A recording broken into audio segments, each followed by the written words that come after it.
Toujours à la page 54 du chapitre 27 de mes notes de cours, là, la question instantanée 1 de Séguin, de la section 1.4 de Séguin, là, vient compléter la situation 4. C'est un complément.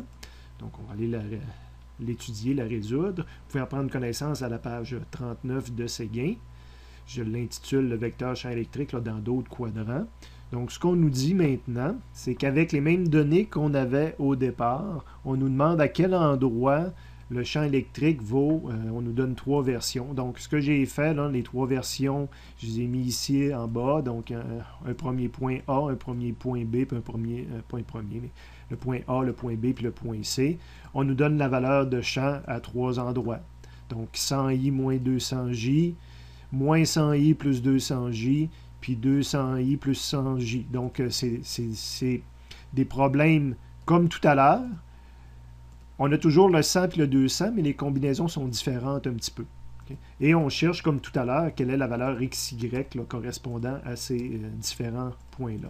Donc, comme tout à l'heure, j'ai ma particule. Ça, c'était la réponse de tout à l'heure, mais maintenant, j'ai besoin de localiser 3 autres endroits où ce que le champ va correspondre à ces choses-là. De la situation précédente, on a calculé à un moment donné la valeur, le module de EP, compte tenu qu'on a ces composantes-là. Bien, ce qu'on s'aperçoit, c'est que présentement, que je fasse EPX plus EPY, là, comme on avait à la situation précédente, ben, je vais toujours faire 100 au carré plus 200 au carré, ou encore 200 au carré plus 100 au carré. Là, ça dépend comment ils sont présentés. Mais dans le fond, je vais toujours arriver à la même réponse que j'avais eu au problème différent. Mon EP vaut 223,6 newtons. Parce que je vais toujours être à la même distance du centre. Là.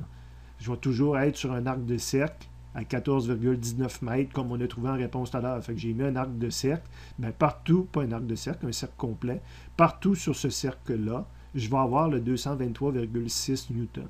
Donc, il me reste juste à analyser ces différents vecteurs-là pour voir dans quel quadrant je me situe à peu près. Donc, je me mets exemple un vecteur. Là, je suis 100i, fait que j'avance de 2 carreaux, mais moins 200j, donc je baisse de 4 carreaux.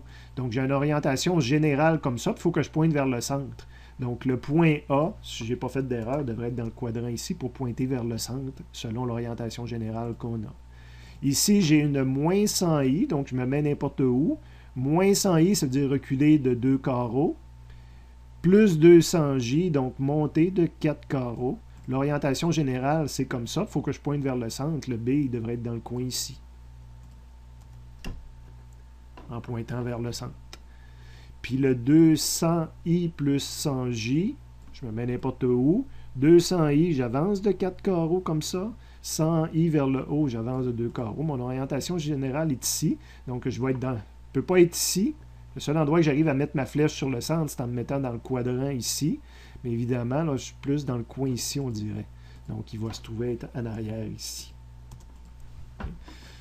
Donc, par déduction, là, s'il n'y a pas de calcul dans cette partie-là du problème, ici, j'avais mis le rayon de mon arc de cercle là, qui permet de respecter cette valeur-là de EP. Donc, c'est plus par analyse, par symétrie, que je vais trouver mes points X, Y. Donc, en A, j'étais ici. Tout à l'heure, en B, là, ça, c'était le point...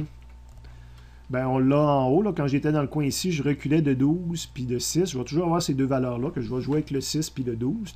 Donc, en A, j'ai reculé de 6, mais j'ai monté de 12. Donc, un X de moins 6 puis un plus 12. En B, j'ai avancé de 6 puis j'ai descendu de 12. Avancé de 6, descendu de 12.